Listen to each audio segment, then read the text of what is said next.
What is up, guys? It's Mason once again, and today we are continuing our coverage of the GCA National Championship 2020. We are still looking at games from round 1, and this is a game between Aikins Acquandah as white and I am Francis Acquandah as black.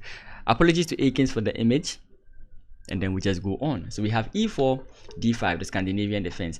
It's a very common opening for Acquandah to play. He also plays the Sicilian, but more often than not, his reply to e4 is the Scandinavian.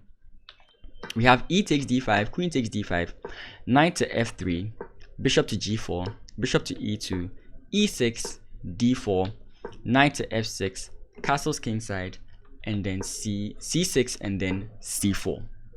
Very nice move by white here.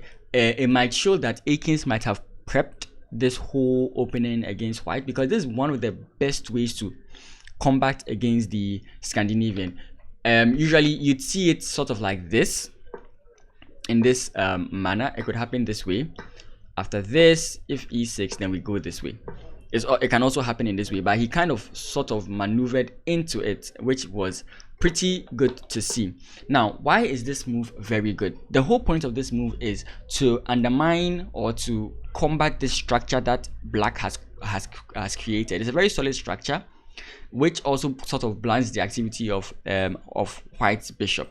So now, usually you have the pawn on c2 with the knight on c3 in most Scandinavian positions, but with this position in particular, you gain a lot of pressure or power on the d5 square. Once you're able to get this d5 push, you can destroy this solid structure that black has created, and thereby giving black a lot of problems. So if black is not really aware of what to do, he's already in a very bad spot. I mean, I think the engine gives it a +1 over here, but I mean, it's a lot to see. You can't just jump to conclusions about the position, but this is a very nice way to play against the Scandinavian. You could actually look this game up and then learn from it.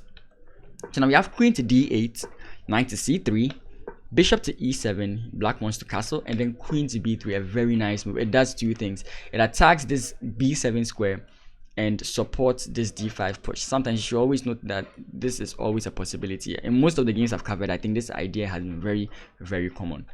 Black plays b6, not very comfortable.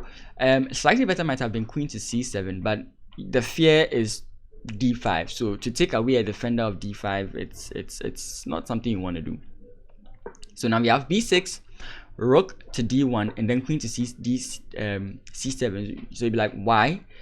I thought that it's a defender. The point is, usually when you learn this in chess theory, the whole point is whenever your opponent lines up his rook with your queen, no matter the pieces in between them, it's best to just move your queen away, because you never know when that file is going to open up. And if it does open up with a discovered attack on your queen, you could get into a lot of trouble.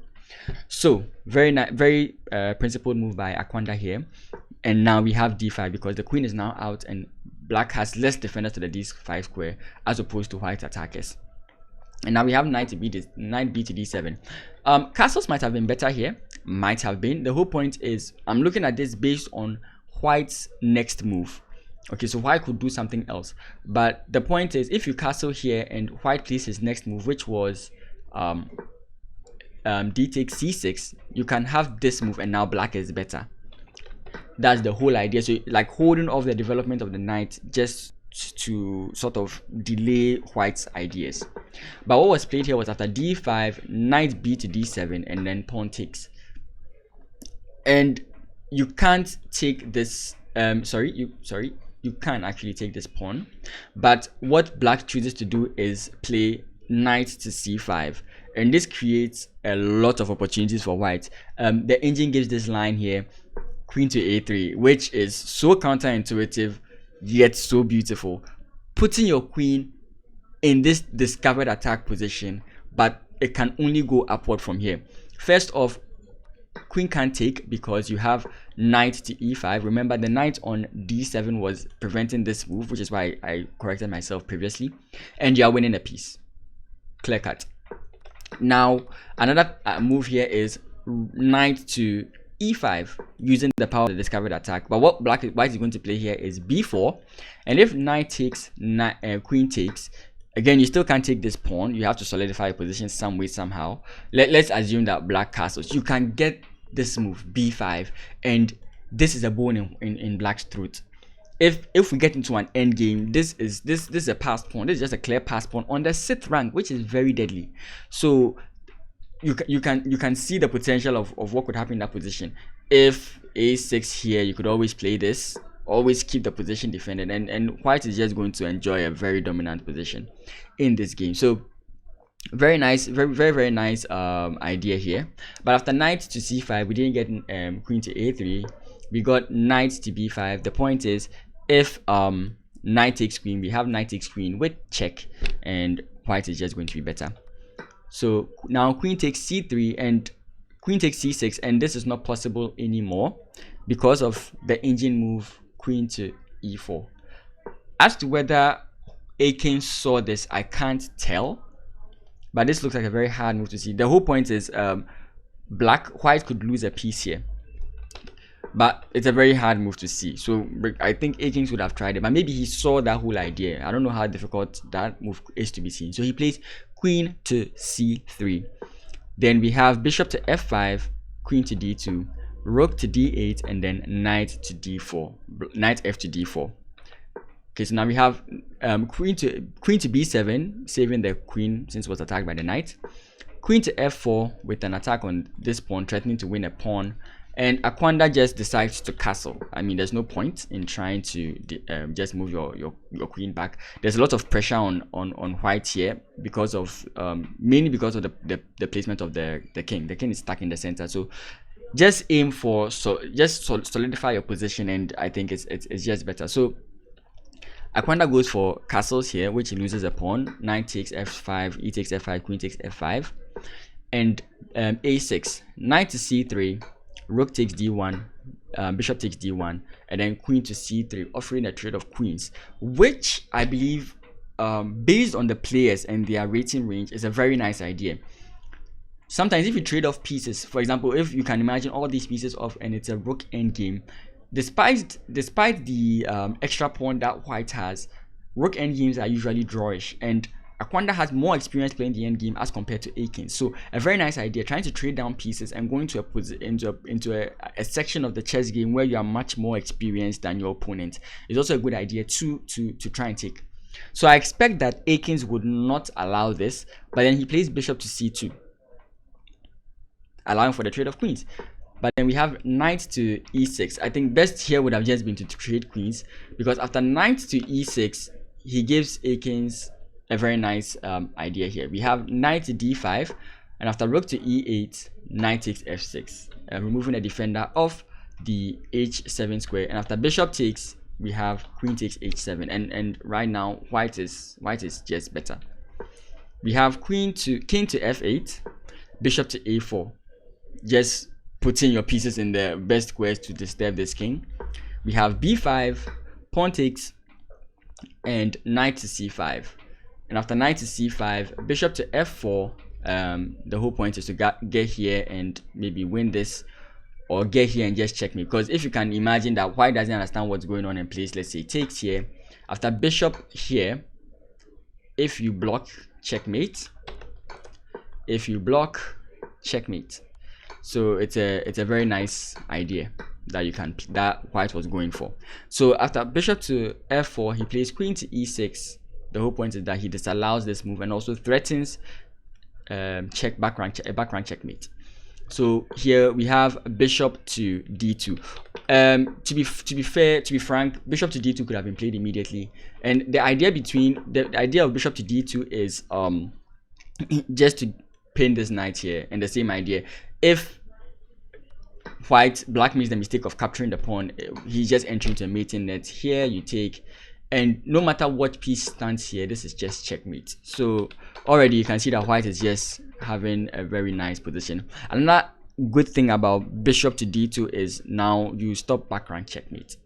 So now we have queen to e4, queen to h8 check, king to e7, and in this position Aikins actually blunders. He plays queen takes e8 check, king takes rook e1, and you might think that, oh, okay, he wins the queen back, but the point here is the point here is you've lost all the offensive power you had in the position, and now you're just trading down into an endgame where you are not so good. So after queen takes, bishop takes, you can't take this because what was the reason? Yeah, the bishop can come in here to just paralyze the knight. The knight has nothing more to do, or you could just capture here and then promote. So okay, so he captures. Then I wonder why he didn't play b takes a5 in this position. So now we have knight to c5, b takes a6, knight takes a6, king to f1, king to d1. Actually, this game is pretty much drawn, but after a bit of maneuvering, you begin to see the difference in the experience of the two players, as Aikins eventually makes a mistake in the end game. So just a bit of maneuvering, white is trying to sort of create something with these passed pawns here, while white might just try and sacrifice one of his pieces for these two pawns. Like you can imagine a knight sacrificing for a pawn and then the king capturing the other pawn, and now this becomes very even. So this end game is very much okay for both sides. There's no way anyone can win unless of course you blunder, and we are just moving on to the blunder because I mean, end games are boring. I'm just kidding. Okay, so in this position, after king to d4, Aikins, no, actually after a5, bishop to f4, b5 check, king to d6, b6, king to c6, Aikins resigns the game. The point is black has gained opposition, and it's going to be hard for the white king to defend these two pawns. You can imagine that even in future positions, black could actually sacrifice his bishop for one of these two pieces, and then he could come in here and promote this pawn and win. But it's a very long variation I can't show, so we are just going to leave it here. You can imagine if here we can come in here, if king to a4, we have bishop to c3. I mean, just delaying moves because your opponent has to do something. Coming in here it's bad. He can't come in here, he can't come in here, he can't come in here. No matter what he does, he loses a pawn, and like I said, this is just a very dominant position for black. Black has nothing he can do here. So a very nice game by Aikins.